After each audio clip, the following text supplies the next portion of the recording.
মনোজবা ব্যাধি মানে হচ্ছে চিন্তা। কি গো চিন্তারও নেই নেই, সকলের আছে, কারোর কম কারোর বেশি, তাই তো?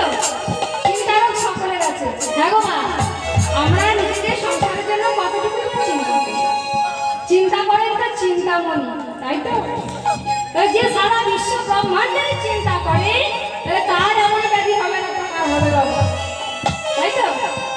যে সারা বিশ্ব ব্রহ্মাণ্ডের চিন্তা করছে তার তো এমন ব্যাধি হবে। হ্যাঁ, এমন সময় মা যশোদাকে বলল, আচ্ছা বাবা, আমার গোপালের রোগ কি ভালো হবে না? বলে আমার গোপাল কি সুস্থ হয়ে উঠবে না? আমার গোপাল কি সুস্থ হবে না? কে বলেছে সুস্থ হবে না? এই তো আমি এসে গেছি, তোমার গোপাল নিশ্চয়ই সুস্থ হবে। শোনো মা, তোমার গোপালকে সুস্থ করতে গেলে একটা উপায় আছে। একটা মাটির কলসি নিয়েছে মা কবিরা, মাটির কলসি নিয়ে বলছে, এই যে মা, এই কলসিটায় আমি 100 ছিদ্র করে দেব, 100টা ছিদ্র, আমি 100টা ছিদ্র করে দেব।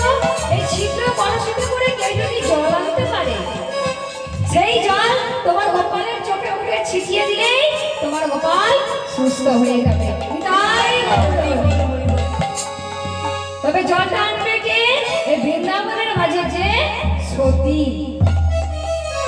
যে সতী রমণী, সেই পারবে একমাত্র এই ছিদ্র কলসিতে জল নিয়ে আসতে।